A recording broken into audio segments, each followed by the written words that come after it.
Hi dear all, എല്ലാവർക്കും ഇൻഗ്രീഡിയൻസിലേക്ക് സ്വാഗതം. ഇന്ന് നമുക്ക് വളരെ പെട്ടെന്ന് ഒരു ഇടിച്ചക്ക തോരൻ എങ്ങനെ ഉണ്ടാക്കാമെന്ന് നോക്കാം.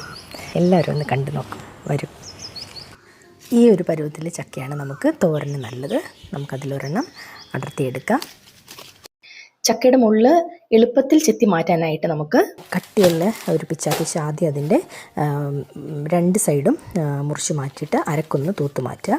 എന്നിട്ടത് കുത്തനെ വെച്ചിട്ട് ഇതുപോലെ അങ്ങ് ഒന്നിച്ചങ്ങ് മുള്ള് ചെത്തി കളയുന്നതായിരിക്കും എളുപ്പം. കണ്ടോ, നമ്മൾ പെട്ടെന്ന് തന്നെ റെഡിയാക്കി കഴിഞ്ഞു. നമുക്കതൊരു ഇടത്തരം കഷ്ണങ്ങളാക്കി മുറിച്ചിട്ട് 2 പ്രാവശ്യം നന്നായിട്ട് കഴുകി വാരി കുക്കറിൽ നമുക്കൊരു വിസിലിൽ വേവിച്ചെടുക്കാം. അതിലേക്ക് മഞ്ഞൾപ്പൊടി, മുളക് പൊടി, അത് ചക്കയുടെ അളവ് അനുസരിച്ച് നമുക്കതൊക്കെ മാറ്റാം കേട്ടോ. ഉപ്പ്, കറിവേപ്പില, പിന്നെ ഒരു 1/4 ഗ്ലാസ് വെള്ളം. അതിൽ കൂടുതലാവല്ലേ. എന്താണെന്ന് വെച്ചാൽ നമ്മൾ കഴുകി വാരിയപ്പോൾ അതിൽ ഇച്ചിരി വെള്ളമുണ്ട്. പിന്നെ ഇത് പെട്ടെന്ന് വേകുമല്ലോ. നമുക്കിപ്പം കുക്കറിൽ ആവി വന്നു വെയിറ്റ് ഇട്ട് കൊടുക്കാം. ഒറ്റ വിസിൽ നമുക്ക് അടുപ്പ് ഓഫ് ചെയ്യാം. പ്രഷർ മാറിയ ശേഷം നമുക്ക് വെയിറ്റ് മാറ്റി കൊടുക്കാം.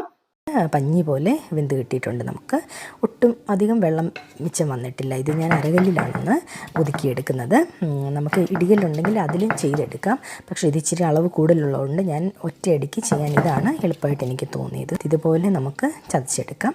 ഒരുപാട് അരഞ്ഞു പോകാതെ ശ്രദ്ധിക്കണം. ചതച്ചത് മാറ്റിയെടുക്കാം.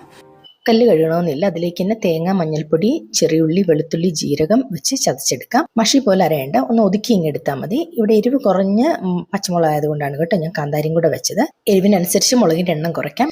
ഇത് തൊലി കട്ടിയുള്ള തൊണ്ടമുളകാണെന്ന് തോന്നുന്നു. നമുക്കിപ്പോൾ ഒന്നും കൂടി ചതച്ച് കൊടുക്കാം. ഇടിച്ചക്ക മിക്സിയിലാണ് ഇടുന്നതെങ്കിലും പൾസ് മോഡിലിട്ട് ചതച്ചെടുത്താൽ മതി കേട്ടോ. ഇപ്പം നമ്മൾ തേങ്ങ അരച്ചു കഴിഞ്ഞു. കല്ലിൽ നിന്ന് എടുക്കുന്നതിന് മുമ്പ് കുറച്ച് കറിവേപ്പിലയും കൂടെ ഞെരടി ചേർക്കാം.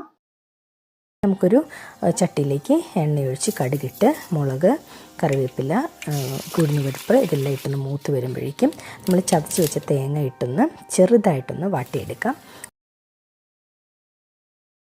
ഇനി നമുക്ക് തേങ്ങ സൈഡിലേക്കൊന്ന് ഒതുക്കിയിട്ട് നമ്മൾ ചതച്ച് വെച്ച് ചക്ക ചേർത്ത് കൊടുക്കാം.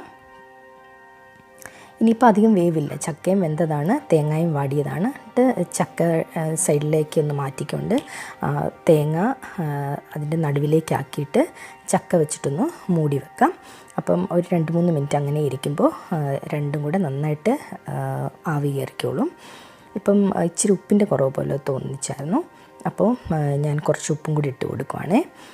കുറച്ച് വെളിച്ചെണ്ണ, കറിവേപ്പില ഇതെല്ലാം ചേർത്തിട്ട് നമുക്കൊന്ന് ഒരു 2-3 മിനിറ്റ് ഒന്ന് അടച്ചു വെക്കാം.